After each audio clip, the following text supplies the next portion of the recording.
দুই দফায় 6 দিন রিমান্ডের পরও জামিন পেলেন না চিত্রনায়িকা পরিমণি। পাঠানো হলো কাশিমপুর কারাগারে। সব শর্তই প্রত্যাখ্যান। ভয়ঙ্কর মাদক পাওয়ায় জামিন অযোগ্য বলছে রাষ্ট্রপক্ষ।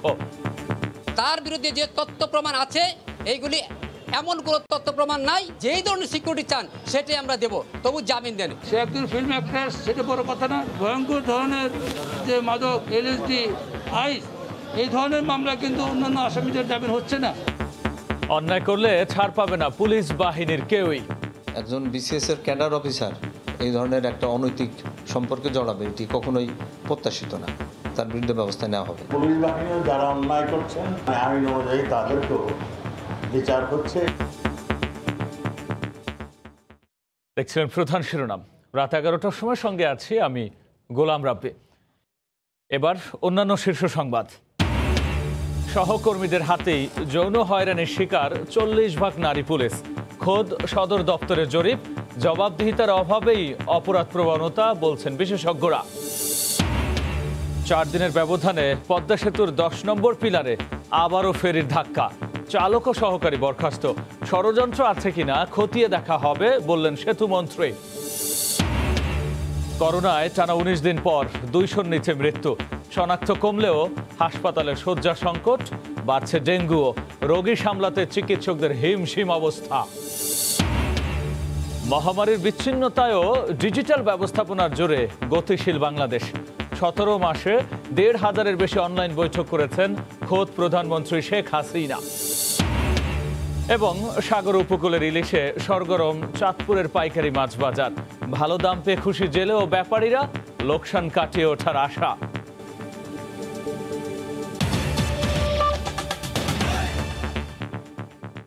চিত্রনায়িকা পরিমণি এখন কাশিমপুর কারাগারে। সব শর্ত প্রত্যাখ্যান করে তাকে কারাগারে পাঠান বিচারক।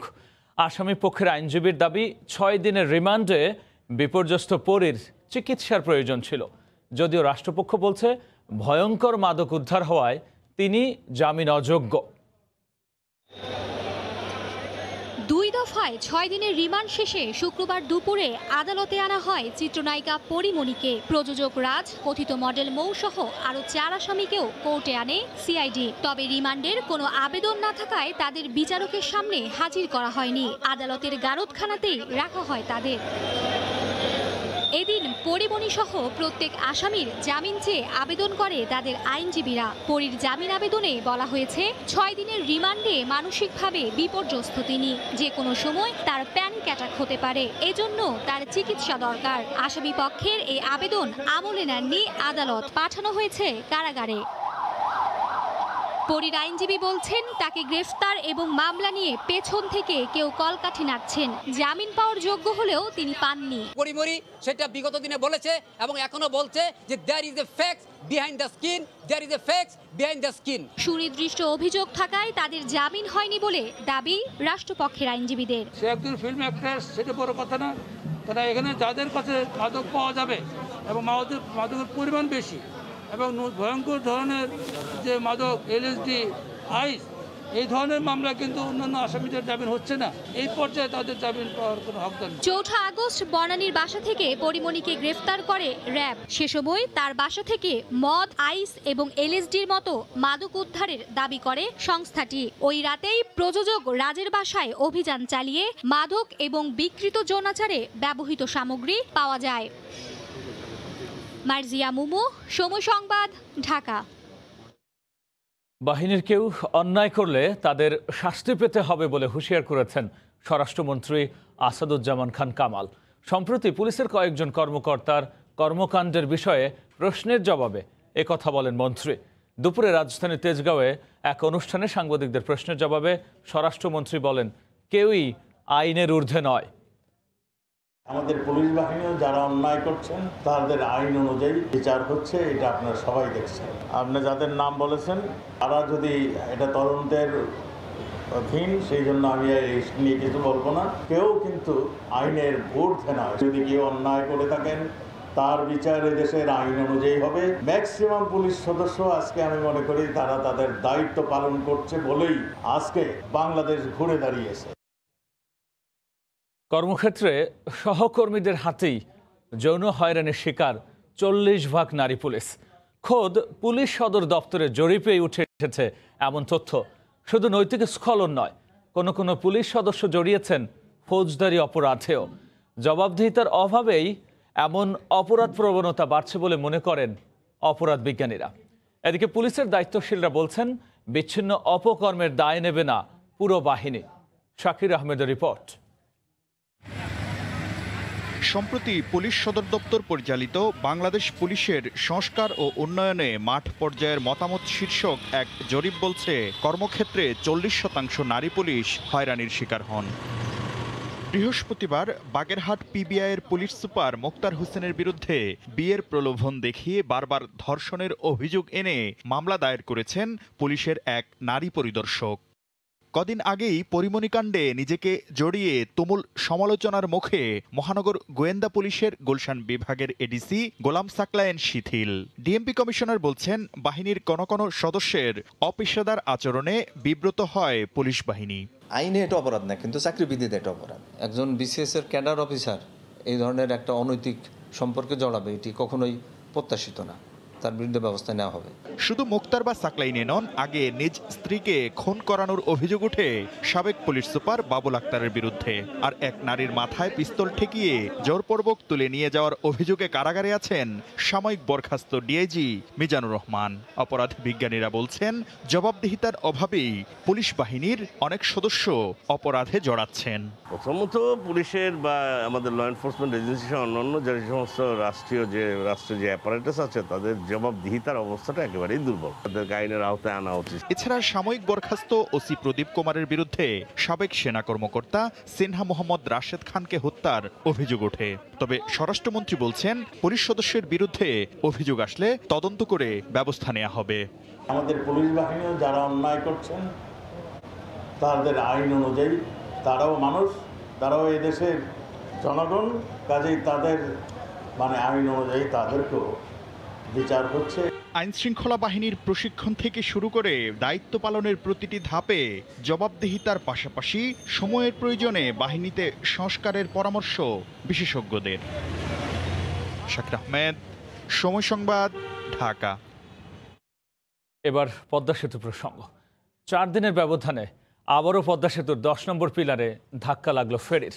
সকালে এই দুর্ঘটনা হয়। চালকের উদাসীনতাই বারবার দুর্ঘটনার কারণ বলছেন নৌ পরিবহন প্রতিমন্ত্রী। এদিকে এই ঘটনায় ফেরিটির চালক ও সহকারীকে বরখাস্ত করা হয়েছে। নাসিরুদ্দিন উজ্জ্বলের রিপোর্ট। ছবি তুলেছেন আবু সাইদ। 4 দিনের ব্যবধানে আবারও পদ্মা সেতুর 10 নম্বর পিয়ারে ফেরির ধাক্কা লেগেছে। মাদারীপুরের বাংলাবাজার ঘাট থেকে মুন্সিগঞ্জের শিমুলিয়া ঘাটে আসার পথে শুক্রবার সকাল 6:45 ধাক্কা লাগিয়ে দেয় ফেরি কাকলি। এতে ফেরিটির মাঝামাঝি কিছু অংশ ফেটে যায়। এতে পিয়ারের উত্তর পশ্চিম প্রান্তে দাগ পড়ে গেছে। এই নিয়ে 40 দিনের ব্যবধানে পদ্মা সেতুর পিয়ারে 5 বার ধাক্কা খেল। প্রথমবার 2 জুলাই ধাক্কা খায়। এরপর 20 জুলাই ফেরি শাহ মখদুম 16 নম্বর পিয়ারে, 23 জুলাই 17 নম্বর পিয়ারে শাহজালাল, 9 আগস্ট 10 নম্বর পিয়ারে ফেরি বীরশ্রেষ্ঠ জাহাঙ্গীর ধাক্কা দেয়। ফেরি স্টাফরা দাবি করেন বৃষ্টি ও বাতাস ছিল, সেই সাথে পদ্মায় প্রবল স্রোতের কারণে ফেরিটি সেতুর 11 ও 12 নম্বর পিয়ারের মাঝ দিয়ে আসার কথা থাকলেও 10 নম্বর পিয়ারে গিয়ে ধাক্কা লাগে। পরে ফেরিটি সেতুর 9 ও 10 নম্বর পিয়ারের ভিতর দিয়ে শিমুলিয়া ঘাটে পৌঁছায়। ফেরিটিতে 24টি ছোট যান ছিল, তবে যাত্রী ও পরিবহনের কোনো ক্ষতি হয়নি। প্রচণ্ড বাতাস এবং বৃষ্টি ছিল, স্রোতের কারণে নিয়ন্ত্রণ হারিয়ে ফেলায়। ঝড় বৃষ্টির কারণে জাহাজ কন্ট্রোল করতে পারে না, তখন ফিলার উপরে পড়ছে। ট্র্যাকারে চেক করে দেখলাম যে আজকে কাকলি ফেরিটা আড়াআড়ি ক্রস করেছে কোনাকুনিভাবে, সে সরাসরি এসে পারপেন্ডিকুলার করে নাই, যার জন্য এটা একটা কারণ। নৌ পরিবহন প্রতিমন্ত্রী পদ্মা সেতু দুর্ঘটনাস্থল ও মাঝিকান্দির ঘাট এলাকা পরিদর্শন করেন। প্রতিমন্ত্রী বলেন, এমন ঘটনায় সেতুর ন্যূনতম ক্ষতি হবে না। আমরা অনেকগুলো পদক্ষেপ নিচ্ছি, তারপরেও আজকেও একটা ঘটনা ঘটে গেছে। হালকা হলেও আমরা এটা হালকাভাবে দেখতেছি না। আমাদের কাছে যেটা প্রতীয়মান হয়েছে, কিছুটা অসচেতনতা, উদাসীনতা এখানে কাজ করেছে। তবে ফেরি চালকের অবহেলার কারণে এই দুর্ঘটনা ঘটে বলে জানান প্রতিমন্ত্রী। ফেরি কাকলি ছিল ফিটনেসবিহীন। পদ্মা সেতুতে ফেরির ধাক্কা যেন থামছেই না। জুলাই মাসে 3 দফা ধাক্কার পর আগস্টের 9 তারিখে চতুর্থ ধাক্কা নিয়ে যখন আলোচনা চারিদিকে, তখনই পঞ্চম ধাক্কাটি লেগেছে সেতুর 10 নম্বর খুঁটিতে। নাসির উদ্দিন উজ্জ্বল, সময় সংবাদ, মুন্সিগঞ্জ। এদিকে পদ্মা সেতুর খুঁটিতে বারবার ধাক্কা শুধু চালকের অদক্ষতা বলে উড়িয়ে দেয়া যাবে না, এর মধ্যে ষড়যন্ত্র আছে কিনা খতিয়ে দেখা হবে বলে জানিয়েছেন সড়ক পরিবহন ও সেতু মন্ত্রী ওবায়দুল কাদের। বিকেলে মুন্সিগঞ্জের মাওয়া প্রান্তে পদ্মা সেতু পরিদর্শন শেষে তিনি একথা বলেন। এই পদ্মা সেতু নিয়ে অনেক ষড়যন্ত্র হয়েছে, এখনো পদ্মা সেতু পেছনে লোক লেগে আছে, দেশে বিদেশে লেগে আছে। যেভাবে পদ্মা সেতু কেন বারে বারে আঘাত পাচ্ছে, কি কারণে? এখানে কোনো ষড়যন্ত্র আছে কিনা, কোনো অন্তর্ঘাত আছে কিনা, সেটা আজকে তদন্ত করে দেখতে হবে। টানা 19 দিন পর দেশে করোনায় প্রাণহানি নামল 200-র নিচে। সবচেয়ে বেশি মারা গেছেন ঢাকায় 78 জন, আর এরপরেই চট্টগ্রামে 53 জন মারা গেছেন। সংক্রমণ হার ধীরে ধীরে কমলেও পাল্টায়নি হাসপাতালগুলোর চিত্র। আইসিইউ আর শয্যার জন্য এক হাসপাতাল থেকে আরেক হাসপাতালে ছুটছেন স্বজনরা। রিপোর্টার ও জেলা প্রতিনিধিদের পাঠানো তথ্য ও ছবিতে বিস্তারিত। গত মাসের তুলনায় কয়েকদিনে ধীরে ধীরে কমতে শুরু করেছে আক্রান্তের হার, কিন্তু যারা আক্রান্ত হচ্ছেন তাদের ছুটতে হচ্ছে হাসপাতালে। শয্যা, আইসিইউ আর অক্সিজেন সেবা পেতে রীতিমতো যুদ্ধ করতে হচ্ছে রোগী ও স্বজনদের। নিত্যদিনের শতাধিক মৃত্যুর খবরে সুস্থ থেকেও আতঙ্ক নিয়ে প্রতিটি মুহূর্ত কাটাতে হচ্ছে। রোগীর চাপ আগের চেয়ে একটু কম। অক্সিজেন 1 মিনিটের লেখা হলো না। জনসংখ্যা অনুযায়ী এখানে বেড সংখ্যার পরিমাণ খুবই নগণ্য। সবচেয়ে বেশি মৃত্যু হয়েছে ঢাকা বিভাগে, মারা গেছেন 78 জন। আর ভারতীয় ডেল্টা ভ্যারিয়েন্টের দাপটে বিপর্যস্ত চট্টগ্রাম, একদিনে 53 জনের প্রাণ ঝরেছে। আইসি না ভাই অনেক মারা যাচ্ছে। আইসিইউটা সরকার যদি একটু বাড়ায় তাহলে আমাদের জন্য, সবার জন্য সুবিধা হবে, ভালো। খুলনায় কমতে শুরু করেছে শনাক্ত ও মৃত্যু হার। 24 ঘন্টায় অঞ্চলটিতে মারা গেছেন 18 জন। মৃত্যুর মিছিল থামছে না ময়মনসিংহে, একদিনে 12 জন প্রাণ হারিয়েছেন। করোনার যে ট্রিটমেন্ট হচ্ছে অনেক ব্যয়বহুল। প্রাণঘাতী ভাইরাসের ছোবলে টালমাটাল বরিশাল, একদিনে 11 জনের মৃত্যু হয়েছে। পরিস্থিতি খারাপের দিকে রংপুরে, আগের তুলনায় বিভাগটিতে মৃতের সংখ্যা বাড়ছে। 24 ঘন্টায় 9 জন মারা গেছেন। সংক্রমণ ও মৃত্যুহার কমতে শুরু করেছে রাজশাহীর অঞ্চলে, 24 ঘন্টায় 8 জন মারা গেছেন। আইসিইউতে চাহিদা পর্যাপ্ত পরিমাণে, আমি নিজেও সিরিয়াল দিয়ে আসলাম। করোনার ঝুঁকি বাড়ছে সিলেটেও, 24 ঘন্টায় বিভাগটিতে মারা গেছেন 8 জন। অনেক রোগী আসছে রাত্রে, দেখছি আসে সিট পায় নাই, চলে গেছে, এবং আইসিইউতেও কোনো সিট খালি নাই। ভয়াবহ পরিস্থিতি কুমিল্লায়, একক জেলা হিসেবে সর্বোচ্চ মৃত্যু এই জেলায়, 24 ঘন্টায় 17 জনের মৃত্যু হয়েছে। লাবিব হাসান, সময় সংবাদ। আগস্টে এসে দেশে করোনা শনাক্তের হার কিছুটা কমেছে। একই সাথে রাজধানীর হাসপাতালগুলোতেও ভর্তি রোগীর সংখ্যাও কমে এসেছে কিছুটা। তবে হাসপাতালে ভর্তি রোগীদের সুস্থ হয়ে বাসায় ফিরতে লাগছে আগের তুলনায় অনেক বেশি সময়। এই অবস্থায় বিশেষজ্ঞরা বলছেন, রোগী শনাক্তের হার কমে আসলেও সুযোগ নেই আত্মতৃপ্তির, বরং কঠোর বিধিনিষেধ খুলে দিয়ে সবকিছু স্বাভাবিক করায় সামনের দিনে ফের রোগী বাড়ার আশঙ্কা তাদের। টানা 31 দিন পর মুক্তি মিলছে হাসপাতাল থেকে, এবার ঘরে ফেরার পালা। মুন্সিগঞ্জের টঙ্গিবাড়ি এলাকার বাসিন্দা 50 বছর বয়স্ক গৃহিণী ইয়াসমিনের করোনা ধরা পড়ে জুলাইয়ের মাঝামাঝি সময়ে। এক পর্যায়ে জটিলতা দেখা দিলে ভর্তি হন ডিএনসিসি কোভিড হাসপাতালে। হাসপাতালটির আইসিইউতেই কেটে যায় 19টি দিন। শ্বাসকষ্ট ছিল, যেমন ওষুধ দিছে অনেক, ওষুধ খেলে ভালো হয়ে যাবে। 36 দিন পর একই হাসপাতাল থেকে ছাড়পত্র পেয়ে স্ত্রী সানোয়ারা খাতুনকে নিয়ে গ্রামের বাড়ি কুষ্টিয়ায় ফিরছেন সাইফুল ইসলাম। হাসপাতালে ভর্তির পর সানোয়ারা খাতুনকে 2 দফায় নিতে হয় আইসিইউতে।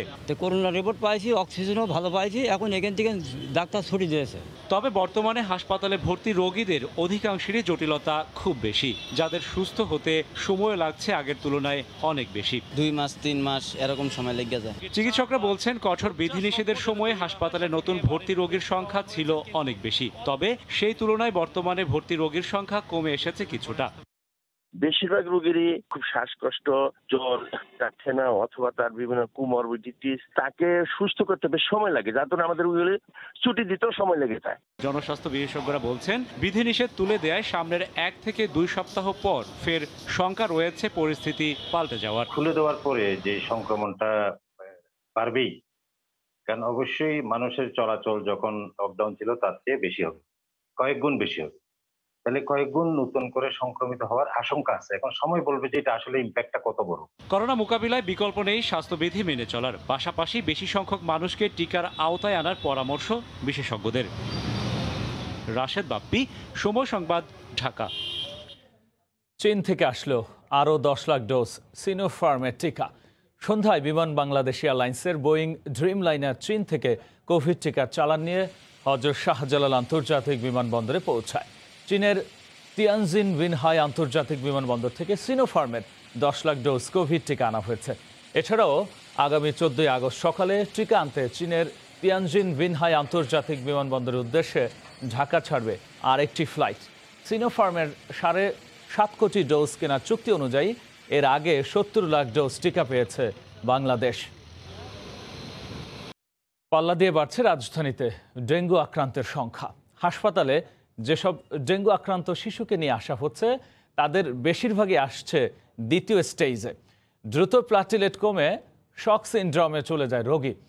আর এসব গুরুতর শিশুর জীবন বাঁচাতেই বেগ পেতে হচ্ছে বেশি। তাই দেরি না করে দ্রুত হাসপাতালে আসার পরামর্শ দিয়েছেন চিকিৎসকরা। জ্বর হলে ডেঙ্গু টেস্ট করাতে না করাতেই খারাপ অবস্থায় চলে যাচ্ছে রোগীরা। হাসপাতালের ডেঙ্গু ওয়ার্ড ঘুরে দেখা যায় আক্রান্তদের 40%ই 4 থেকে 14 বছরের শিশু। রাতে জ্বর, সকালে যাই ডাক্তারের কাছে, করোনা নেগেটিভ আসছে, ডেঙ্গু পজিটিভ। জলাবদ্ধতা, অপরিষ্কার বা পরিষ্কার পরিচ্ছন্ন এলাকা। অনেকে এলাকায় এডিস মশার উপদ্রবের কারণ জানলেও অনেকে বুঝতেই পারছেন না সন্তানের ডেঙ্গু হবার কারণ কি। আমাদের পাশে একটু ডোবার মতো পানি টানি জমে। রাজারবাগ কোয়ার্টারে থাকি, ওইখানে তো সবসময় ওষুধ দিতেছে, তারপরে কিভাবে হয়েছে বলতে পারবো না। যে জায়গায় থাই পরিবেশ ভালো আছে, তারপরে কোত্থেকে যে কামড়াইছে তা তো জানি না, মশারি টশারি তো টানাই। এবারের ডেঙ্গুর ধারা ভিন্ন। ডেঙ্গুর অন্যান্য সিনড্রোমের সাথে নিঃশ্বাসের কষ্ট, দ্রুত প্লাটিলেট কমে শক সিনড্রোমে পড়ে যাচ্ছে। চিকিৎসকরা বলছেন ক্লাসিক্যাল ডেঙ্গুতে রক্তপাত হয়, তবে রোগী মারা যায় না। তবে হেমোরেজিক ডেঙ্গুতে শক সিনড্রোম এতটাই ঝুঁকিপূর্ণ যে রোগী মারা যাওয়ার সংখ্যা বেড়ে যায় দ্বিগুণ। ডেঙ্গু শক নিয়ে যে পেশেন্টগুলো প্রেজেন্ট করে, এই পেশেন্টগুলো যদি ঠিকমতো ম্যানেজমেন্ট না পায় বা সেগুলো যদি হচ্ছে গিয়ে প্রপারলি যদি তারা টাইমলি হসপিটালে অ্যাডমিট হতে না পারে, সেই পেশেন্ট কিন্তু সেই পেশেন্টের মরবিডিটি কিন্তু অনেক বেশি। সেই পেশেন্টগুলো কিন্তু আসলে আমরা খুব খারাপ স্টেজেই পাই। সবারই আসলে উচিত যে বাচ্চাকে আর্লি যে কোনো একজন পেডিয়াট্রিশিয়ান বা শিশু বিশেষজ্ঞ কাউকে দেখায়া যে বাচ্চাটার অ্যাসেসমেন্ট করা, ক্লিনিক্যাল অ্যাসেসমেন্ট করা। চলতি বছরের সর্বোচ্চ সংখ্যক ডেঙ্গু রোগী পাওয়া গেছে চলতি মাসেই। 12 দিনে ভর্তি 2776 জন, গত বছরের তুলনায় যা 60 গুণ বেশি। সেলিয়া সুলতানা, সময় সংবাদ, ঢাকা। মহামারী 1.5 বছর পেরিয়ে কোথায় দাঁড়িয়ে বাংলাদেশ? এমন প্রশ্নের কিছু আপেক্ষিক উত্তর মিললেও মূলত ডিজিটাল ব্যবস্থাপনার বড় সুফল ভোগ করছে দেশবাসী। এই বাস্তবতায় এখন বদলে যাওয়ার দৃষ্টান্ত। বৈশ্বিক কিংবা স্থানীয় বিচ্ছিন্নতার মধ্যেও কক্ষচ্যুত হয়নি দেশ। স্বাস্থ্য থেকে শিক্ষা, সব খাতেই ডিজিটাল ছোঁয়ায় সুরক্ষিত করেছে কোটি প্রাণ। রাষ্ট্রের গতিশীলতায় গেল 17 মাসে 1558টি অনলাইন বৈঠক করেছেন খোদ প্রধানমন্ত্রী। বিস্তারিত জানাচ্ছেন দেবাশিস রায়। করোনার থাবায় লণ্ডভণ্ড সব জীবন বাঁচানোর প্রাণপণ চেষ্টায় পাল্টে গেছে বাস্তবতা। জীবন নাকি জীবিকা, কিসের প্রাধান্যে রক্ষা পাবে দেশ, এই দোলাচলে প্রান্ত থেকে কেন্দ্র। কার্যক্রম সীমিতের যুদ্ধে যখন সব স্তব্ধ, তখনও ডিজিটাল ব্যবস্থাপনায় আর্থিক লেনদেন থেকে শুরু করে পড়াশোনা, কেনাকাটা, বিচার প্রক্রিয়া, এমনকি কোরবানির পশু কেনাবেচাও মানুষ সেরেছেন অনলাইনেই। বিচ্ছিন্নতার শুরু থেকেই বিচক্ষণ সরকার প্রধান তার কর্মপদ্ধতি পাল্টে ফেলেন। ভিডিও কনফারেন্সে নিজে এবং পুরো সরকার ব্যবস্থা সক্রিয় রাখতে সব সামলেছেন প্রধানমন্ত্রী শেখ হাসিনা। গৃহবন্দিত্বের 1.5 বছরে ঘর থেকেই মন্ত্রিসভা বৈঠক সহ রাষ্ট্রীয় কাজ করেছেন ডিজিটাল পদ্ধতিতে। স্বাভাবিক সময়ে মাননীয় প্রধানমন্ত্রী যেভাবে সশরীরে যেতেন, সেটা কিন্তু আরও বেশি ব্যাপক আকারে হয়েছে ডিজিটাল প্ল্যাটফর্মের মাধ্যমে। মাননীয় প্রধানমন্ত্রী 2020 সনে ভিডিও কনফারেন্সিং করেছিল 475টি, এবং সর্বমোট আমরা এই 20 এবং 21 সনে করেছে হচ্ছে 1558টি ভিডিও কনফারেন্সিং। প্রত্যেকটি বৈঠক কিন্তু প্রতি সপ্তাহে মাননীয় প্রধানমন্ত্রী সম্পাদন করেছেন। এগুলোর ফলে যেটা হয়েছে, আমাদের প্রশাসনিক কাজে কোনো ধরনের গতি বাধাগ্রস্ত হয়নি। এক দশক আগেও পশ্চাৎগামী দেশ দুর্যোগেও গতিশীল থাকার ক্ষেত্রে বিশ্বে নতুন নজির গড়েছে বলেও মনে করেন প্রধানমন্ত্রীর মুখ্য সচিব। সবচেয়ে বড় ইউজার এই ডিজিটাল পদ্ধতির কিন্তু স্বয়ং মাননীয় প্রধানমন্ত্রী। রাষ্ট্রীয় যে সমস্ত প্রোগ্রাম আছে সবগুলো কিন্তু এই ডিজিটাল পদ্ধতিতে হয়েছে। এই ক্ষেত্রে আমি মনে করি মাননীয় প্রধানমন্ত্রী বিশ্বে একটি নজির স্থাপন করেছেন। নিজস্ব ব্যবস্থাপনায় শুধু করোনার সংকটময় পরিস্থিতি নয়, যে কোনো বৈরিতা দ্রুত কাটিয়ে ওঠার সক্ষমতা অর্জনের পথেই দেশ এগিয়ে যাবে বলে আশা দেশবাসীর। দেবাশিস রায়, সময় সংবাদ, ঢাকা। বঙ্গবন্ধু হত্যাকাণ্ডে জিয়াউর রহমান সরাসরি জড়িত ছিলেন বলে জানিয়েছেন আওয়ামী লীগ নেতা অ্যাডভোকেট কামরুল ইসলাম।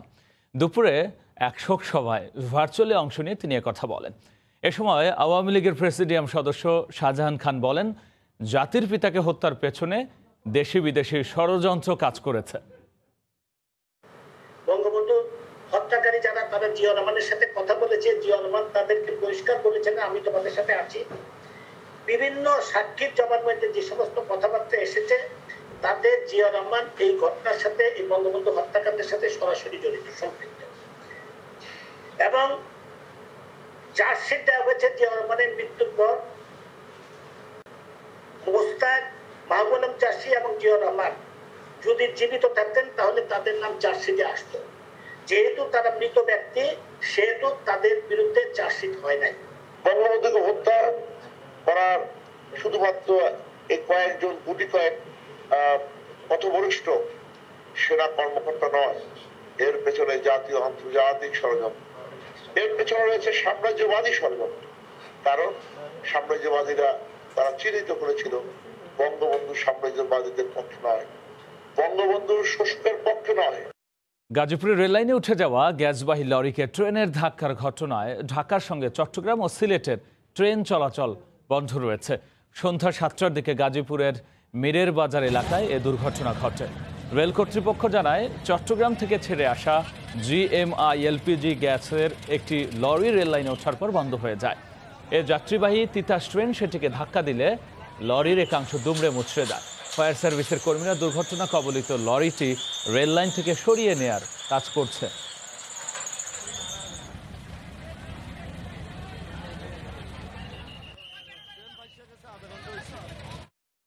নওগাঁয় বিদ্যুৎ উপকেন্দ্রের কন্ট্রোল রুমে হঠাৎ বিস্ফোরণে পুড়ে গেছে সাব স্টেশন।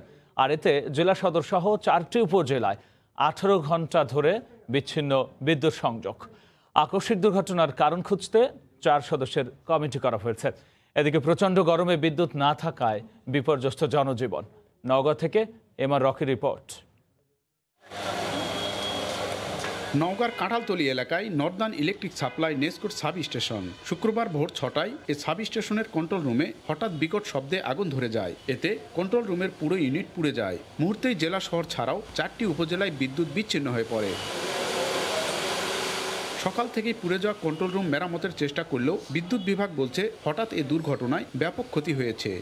সাবস্টেশনটা যেহেতু পুরাতন, এর প্রত্যেকটা কম্পোনেন্ট অত্যন্ত পুরাতন, এটা রিপেয়ার মেনটেন করে কাজ করে আমরা চালাই, চলে ভালো। অত্যাধিক বর্ষার কারণে এখানে ট্রেনসে অনেক সময় পানি জমে নিচে, পানির কারণে কিছু ভ্যাপার টেপার হয়ে ইলেকট্রিক্যাল শর্ট সার্কিট অনেক সময় হতে পারে। এই ব্যাপারে আমরা কমিটি তৈরি করেছি, কমিটি এর কারণ নির্ধারণ করবে কেন এটা হয়েছে। নিভাতে অল্প কিছু ক্ষতি হয়ে গেছে, লোকজন সকাল থেকে কাজ করছে একটানা। এদিকে বিদ্যুৎ বিচ্ছিন্ন হওয়ায় চরম দুর্ভোগ নেমে আসে জনজীবনে। সারাদিন কোনো কারেন্ট নাই, যার কারণে আমাদের দোকানপাট ঠিক মতন করতে পারতেছি না। এত ভাবসা গরম, টিকা থাকা খুব মুশকিল, আর মাঝে মধ্যে এই ট্রান্সমিটার নষ্ট হয়, বিদ্যুতের খুব সমস্যা হয়। কারেন্টের কারণে অনেক কাজ স্থগিত আছে, যেগুলো কাজ আমরা করতে পারতেছি না। বিদ্যুৎ বিভাগ জানায় 33,000 ভোল্টের এই উপকেন্দ্রে 3টি কন্ট্রোল রুম রয়েছে। এর মধ্যে বিস্ফোরণে 2টি ইউনিটের 12টি কন্ট্রোল প্যানেল পুড়ে গেছে। এমআর রকি, সময় সংবাদ, নওগাঁ। ভিআইপিদের নম্বর সংগ্রহ করে অ্যাপের মাধ্যমে পরিচয় নিশ্চিত হতো ছেলে, আর বাবা আত্মীয় সেজে নারী কণ্ঠে কথা বলতো। আলাপের এক পর্যায়ে সুযোগ বুঝে অসুস্থতা সহ নানা সমস্যার কথা বলে মোবাইল ব্যাংকিংয়ের মাধ্যমে হাতিয়ে নিত অর্থ। এভাবে বাবা ছেলে মিলে 7 বছর ধরে প্রতারণা করে হাতিয়ে নিয়েছে লাখ লাখ টাকা। আর প্রতারণার অর্থ পুরোটাই তারা ব্যয় করেছে ইয়াবা সেবনে। এমনই প্রতারক বাবা ছেলেকে গ্রেফতার করেছে পুলিশ। শাকির আহমেদের আরও একটি রিপোর্ট। পেরেছেন একটু মনে করে দেখেন। জলজন্ত পুরুষ কথা বলছেন নারী কণ্ঠে। রাজধানীর গ্যান্ডারিয়ার আলী আকবর তৈরি করত বিভিন্ন মোবাইল অপারেটরের প্রথম সিরিজের নম্বর। এরপরই নিজের ছেলেকে দিয়ে ইমো অ্যাপের মাধ্যমে খোঁজে বের করত ব্যবহারকারীর পরিচয়। নিকটাত্মীয়দের চিকিৎসার কথা বলে ফাঁদে ফেলত সমাজের বিত্তবানদের। আর্থিক অবস্থা খুব খারাপ, এখন সিজার অপারেশন হয়েছে, এখন রিলিফ দিছে, এখন কিছু টাকা বকেয়া রয়েছে, আমাকে 1000-500 টাকা ধার দিলে একটু ভালো হতো। আকবরের পাতা ফাঁদে পা দিয়েছেন এমন ভুক্তভোগীর সংখ্যাও কম নয়। আমার কাছে কণ্ঠস্বরটা নন একজন রিলেটিভসের মতো মনে হলো। আমি বললাম যে অমুক, সাথে সাথে এই এতক্ষণে চিল্লা এসো, এরকম অ্যাড্রেস করে কিছুক্ষণ পরে খুব হারিনেস নিয়ে বললো আসলে ইমার্জেন্সি প্রয়োজনে তোমাকে ফোন করেছি, আমার একটু খুব প্রবলেম, আমি বাইরে আছি, আমার কিছু টাকা দরকার। সাথে সাথেই সে ফোন দিয়ে বলে আমার ভুল হয়ে গেছে, আমি তো 5000 বলছি মনে হয়, 5 না 10,000 টাকা লাগবে। তুমি যদি 3000 টাকা কিছুক্ষণের মধ্যে বিকাশ করে পাঠাও তাহলে অনেক উপকার হয়।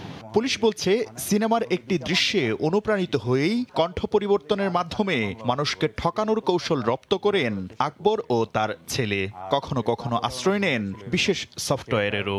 ভিআইপি নাম্বার যেমন 01711 or 111 এইভাবে নিয়ে সে নিজে নিজে নাম্বার বসাতো। এই নাম্বারগুলিকে সে পরে আপনার ইমোতে ইম্পোজ করতে, যদি ইউজারের সেখানে পরিচিতি পেয়ে যায় তখন সে করে কি এই নম্বরে ফোন করে, তার এই আবেদনে কেউ সাড়া দিত, তখন সে করতো কি আবার হয়তো আরেকটা অ্যামাউন্ট চাইতো। 7 থেকে 8 বছরের প্রতারণাকালে আকবর কয়েক লাখ টাকা হাতিয়ে নিলেও পুরোটাই খুইয়েছেন মাদকের ধোঁয়ায়। ইলিগ্যাল গেইনটা ভালো নিতে পারে সেই ক্ষেত্রে তার 10-15টা ইয়াবা সেবন করে। প্রতারক আলী আকবরের বিরুদ্ধে রাজধানীর বিভিন্ন থানায় দায়ের করা মামলাগুলো খতিয়ে দেখছে পুলিশ। শাকির আহমেদ, সময় সংবাদ, ঢাকা। সাগর ও উপকূলে ধরা পড়েছে প্রচুর ইলিশ। সরগরম হয়ে উঠেছে চাঁদপুরের বড় স্টেশন পাইকারি মাছ বাজার। আর দাম ভালো পাওয়ায় খুশি জেলে ও ব্যাপারীরা। ফারুক আহমেদের তথ্য, নাইমুল ইসলাম নীরবের ছবি নিয়ে বিস্তারিত। ক্রেতা বিক্রেতার হাক ডাকে জমজমাট ইলিশের পাইকারি বাজার চাঁদপুরের বড় স্টেশন। আকার ভেদে থরে থরে সাজানো ইলিশের চাক। সাগর ও উপকূলীয় এলাকার নদীতে প্রচুর ইলিশ ধরা পড়ছে। আর দাম ভালো পাওয়ার আশায় জেলে ও ব্যাপারীরা ইলিশের চালান নিয়ে সরাসরি এখানে ছুটে আসছেন। প্রতিদিন কয়েক হাজার মন ইলিশ বিক্রি হচ্ছে বড় স্টেশনের এই পাইকারি বাজারে। এখান থেকে রাজধানী সহ দেশের বিভিন্ন বাজারে চলে যাচ্ছে ইলিশের চালান। বরিশালে যে মাছটা ধরি, বরিশালের এদিকে মনে করেন না মাছের দামটা একটু কম, তাই আমরা গাড়ি দিয়ে চাঁদপুরে নিয়ে আসি। চাঁদপুরে একটু রেটটা ভালো পাওয়া যায়, দাম ভালো দেখি আমরা সাগরের মাছটা চাঁদপুরে। দীর্ঘদিনের মন্দাভাব দূর হওয়ায় খুশি পাইকার ও ব্যবসায়ীরা। ইলিশের সরবরাহ বেড়ে যাওয়ায় ভালো দাম পেয়ে লোকসান কাটিয়ে ওঠার প্রত্যাশা তাদের। একটা মাছ আছে 500 থেকে 600, ওই মাছটা চলতেছে 24,000 25,000, মানে 600 থেকে 625 টাকা। আর একটা মাছ আছে বড় 1 কেজির উপরে, ওটা হলো 40-42,000, 1000 থেকে 1050 টাকা কেজি চলতেছে। উপকূলীয় জেলা থেকে আজকে 2-3 দিন ধরে মাছের পরিমাণ, মাছের সরবরাহ কিছুটা বেড়েছে। তো আশা করি আমরা এভাবে যদি কন্টিনিউ করে আমাদের যে লোকসান ছিল, আমরা যে লোকসানের মুখে ছিলাম, সেটা আমরা রিকভার করতে পারবো। পাইকারি এই মাছের মোকামে প্রতিদিন 1.5 থেকে 2,000 মন ইলিশ সরবরাহ হচ্ছে। সময় সংবাদ, চাঁদপুর। বান্দরবানের দুর্গম থানচির সুউচ্চ পাহাড়ের চূড়ার পাশাপাশি মেঘের ভেতর দিয়ে দীর্ঘ 81 কিলোমিটার রাস্তা তৈরি করে চমক সৃষ্টি করতে যাচ্ছে বাংলাদেশ সেনাবাহিনী। থানচি 0 পয়েন্টস থেকে শুরু হওয়া এই সড়ক শেষ হবে মিয়ানমার সীমান্তবর্তী লিক্রিতে। ইতোমধ্যে 45 কিলোমিটার সড়কের কাজ শেষও হয়েছে। নির্মাণাধীন সড়কটি ঘুরে এসে সাখাওয়াত চিবুর ক্যামেরায় কমলদের রিপোর্টে বিস্তারিত। থানচি 0 পয়েন্ট থেকে সড়ক পথে যতই গভীরে যাওয়া যাবে ততই চমক অপেক্ষা করবে এই পথের যাত্রীদের জন্য। কোথাও মেঘ ভেসে যাচ্ছে রাস্তার উপর দিয়ে, আবার কোথাও মেঘের এত গভীরতা যে রাস্তা দেখায় দুরূহ হয়ে পড়ে। 3 পার্বত্য জেলায় সড়ক নির্মাণে আলোড়ন সৃষ্টি করে চলছে সেনাবাহিনীর ইঞ্জিনিয়ারিং ইউনিটগুলো। প্রথমে স্যাটেলাইট ইমেজ, পরবর্তীতে হেলিকপ্টার এবং ড্রোন রেকের মাধ্যমে তৈরি হয় রাস্তা নির্মাণের কৌশল। বিভিন্ন ক্ষেত্রে এই এলাকা মানুষ উপকৃত হবে ও জাতির জন্য একটা বিরাট সম্পদশালী এলাকায় পরিণত হবে। শুধুমাত্র এই রাস্তাটির কারণে। থানসি রেমাক্রি মোদক লিকরি সড়ক প্রকল্পের এই রাস্তাটি বাংলাদেশের শীর্ষস্থানীয় 4টি পর্বতশৃঙ্গকে একই সুতোয় গাঁথবে। এই সড়কের 4 কিলোমিটারের মধ্যে পর্যটন স্পট তমাতুঙ্গি, 20 কিলোমিটারের মধ্যে তাজিনডংয়ের অবস্থান, আর 33 কিলোমিটার পার হলে দেখা মিলবে সাকাহাফংয়ের। যাত্রাপথে 17 কিলোমিটার পেরিয়ে বামে এগুলে বাংলাদেশের সুউচ্চ ঝর্ণা বাকলাই, কেওকাডং এবং ডিম পাহাড়ও যাওয়া যাবে এই পথে। আগে তো 2-3 দিন রাস্তা আসার, এখন তো 1 ঘন্টার মধ্যে যাওয়া যায়। জমে ফসল উৎপাদন হয়, এখন অতি দ্রুত আমরা নিয়ে যেতে পারতেছি। অসুস্থ হলে দ্রুত গিয়ে আমরা চিকিৎসা দিতে পারি।